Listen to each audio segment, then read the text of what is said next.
أعوذ بالله من الشيطان الرجيم.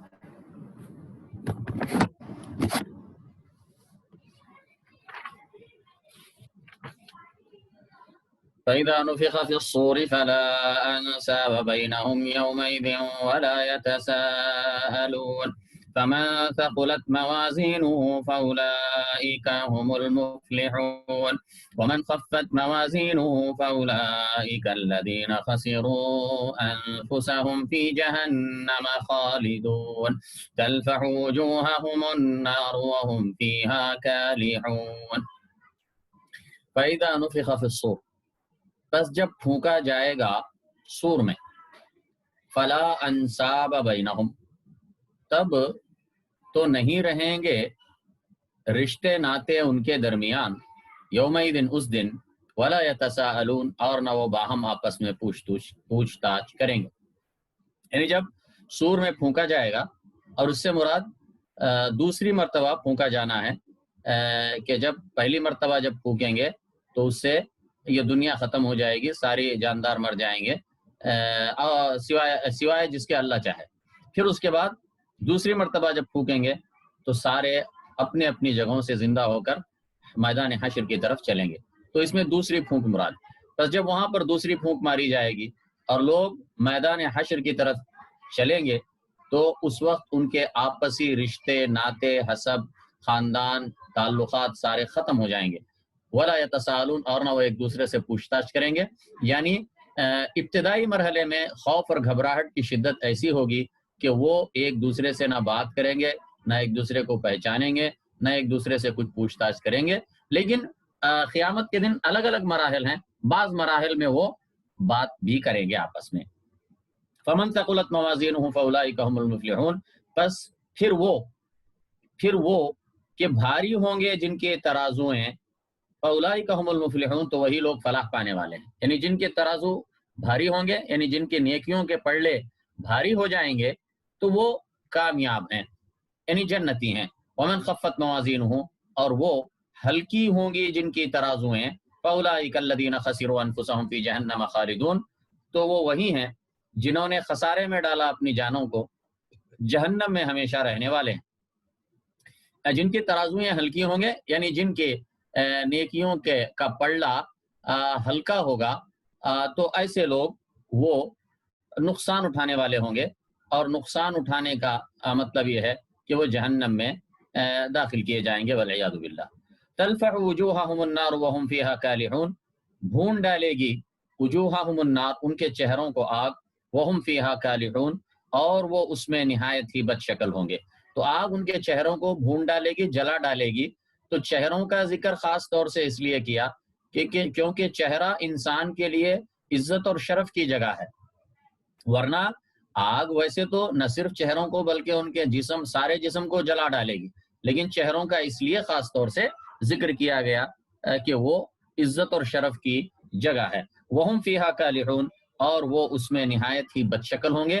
یعنی جلنے کی وجہ سے، آگ سے جلنے کی اور جھلسنے کی وجہ سے ان کی شکل وہاں پر بڑی ہی بھیانک ہوگی، ڈراؤنی ہوگی اور بڑے بد شکل ہوں گے.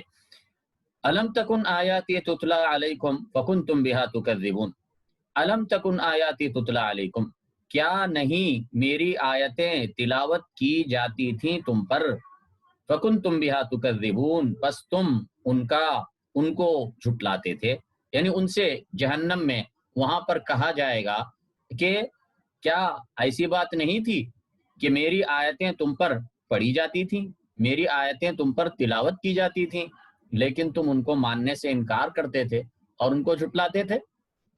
قالو، تو وہ کہیں گے، ربنا، اے ہمارے رب، غلبت علینا شقوتنا، غالب آ گئی تھی ہم پر، شقوتنا، ہماری کمبختی یا ہماری بدبختی. شقوہ یعنی شقاوت سے ہے، یعنی ایک ہوتا ہے سعید، اس سے سعادت ہے، اور شقی سے جو، یعنی شقی کا مطلب بدبخت، اور اس کا مصدر ہے شقاوت یا شقوہ.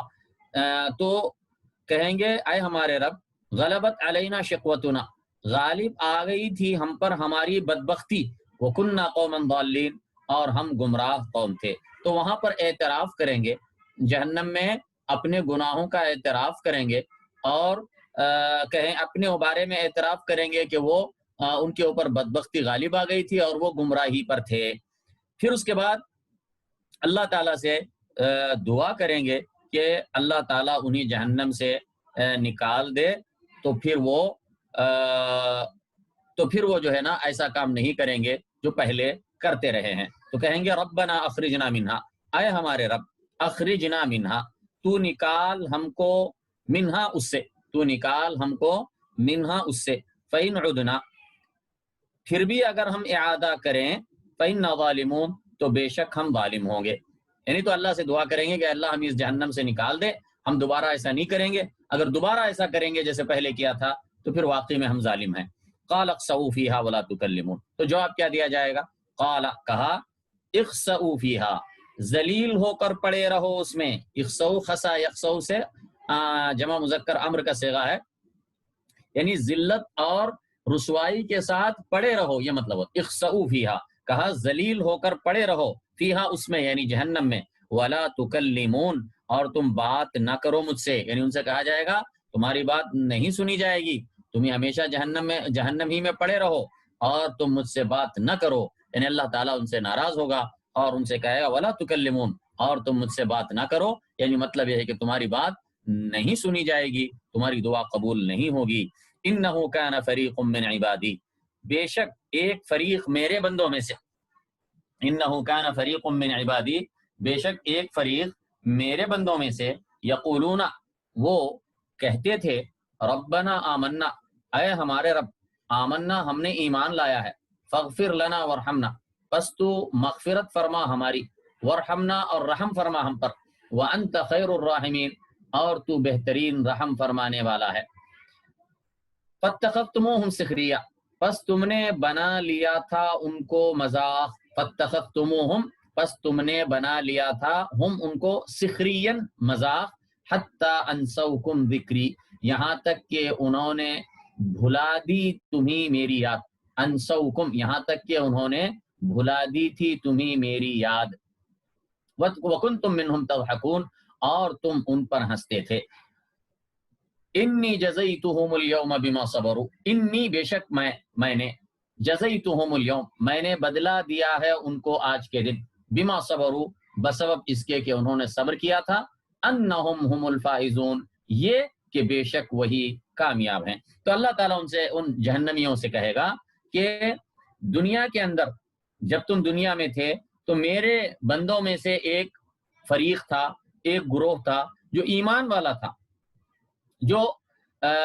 والا تھا، اور اللہ تعالیٰ سے مغفرت اور رحمت کی دعائیں کرتا تھا، لیکن تم نے اس ایمان والے گروہ کو مذاق بنا لیا، اور تم ان کا مذاق کرتے رہے، اور تم ان کے پیچھے پڑھ کر، انہوں نے تمہیں اللہ کی یاد بلا دی، ان ایمان والوں کے پیچھے تم اتنا پڑے رہے کہ ان ایمان والوں کی وجہ، ان ایمان والوں نے انسوکم ذکری، تمہیں بھلا دیا میری یاد، کا مطلب یہ ہے کہ وہ ان کے پیچھے پڑھ کر، کفار اور مشرکین مسلمانوں کے پیچھے پڑھ کر، ان کی برائی میں پڑھ کر، ان کے مذاق میں پڑھ کر وہ اللہ کو بھول گئے۔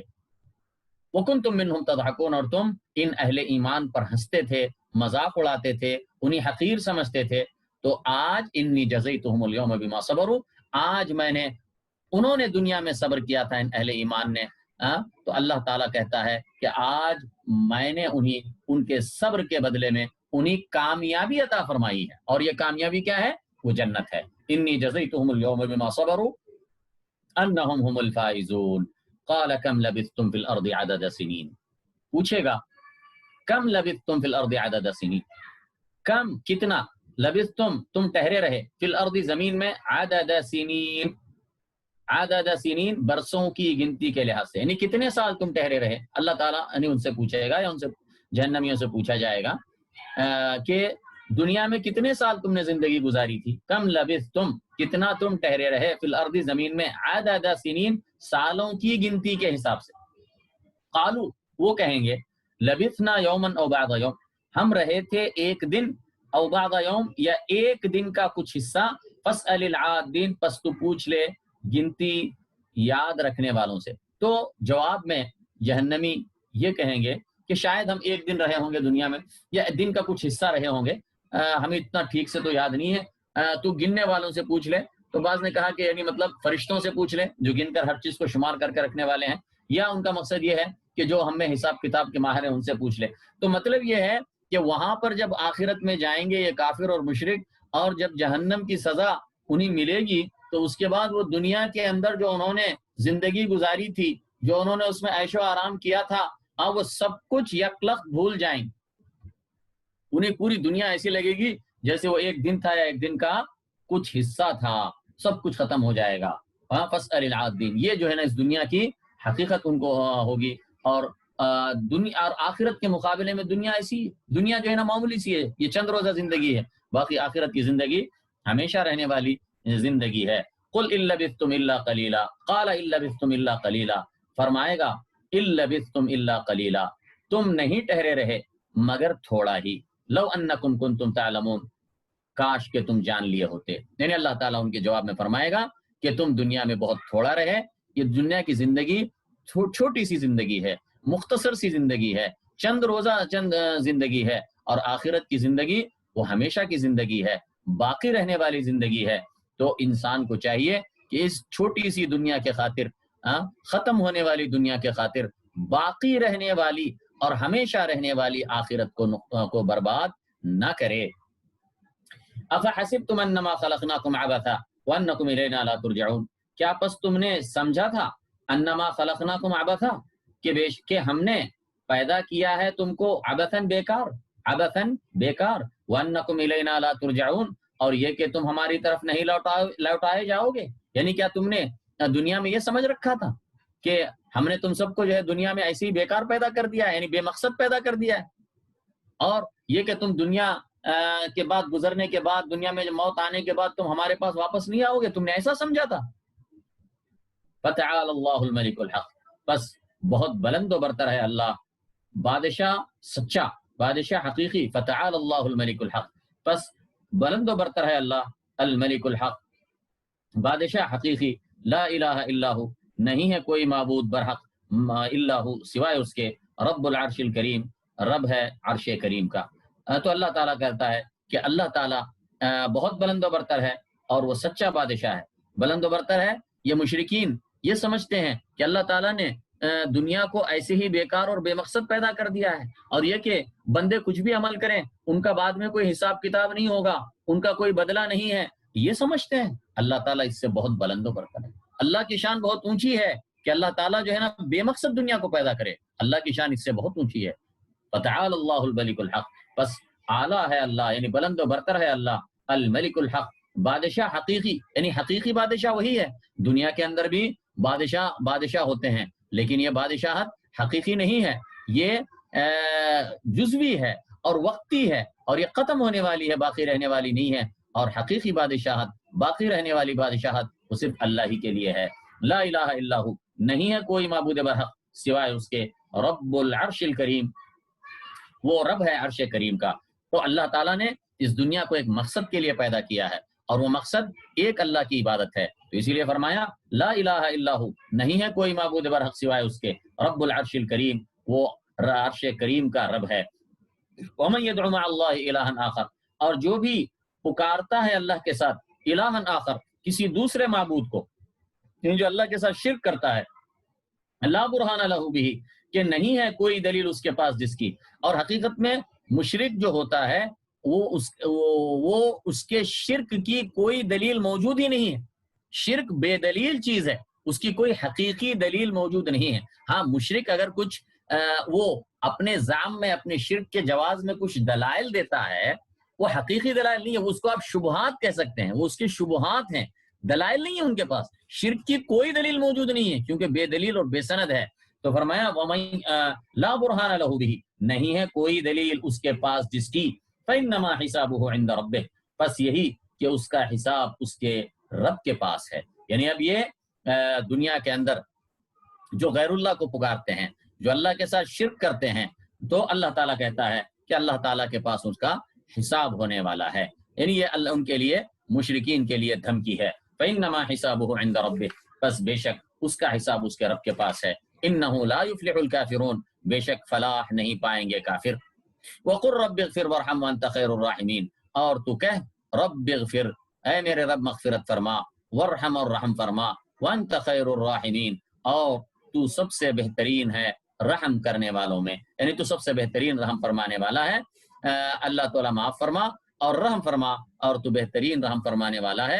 اور اللہ تعالیٰ کی رحمت بہت زیادہ ہے، اور جیسا کہ اس بارے میں بہت ساری احادیث ہیں جو پہلے بھی گزر چکی ہیں، جیسا حدیث قدسی میں آتا ہے کہ ان رحمتی تغلب غضبی، بے شک میری رحمت میرے غصے پر غالب آ جاتی ہے، اور بعض روایات میں ان رحمتی تسبق غضبی، میری رحمت میرے غصے سے آگے جاتی ہے۔ تو اللہ پروردگار ہمارا بڑا رحمان ہے، رحیم ہے، خیر الراحمین ہے۔ تو لیکن بندوں کو چاہیے کہ وہ اللہ تعالیٰ سے دعا کرتے رہیں اس کی مغفرت کے لیے، اس کی رحمت کے لیے، اور اللہ بہت رحم فرمانے والا، بہت مغفرت فرمانے والا ہے، اور مانگنے والوں کو دیتا ہے۔ وآخر دعوانا ان الحمد للہ رب العالمین۔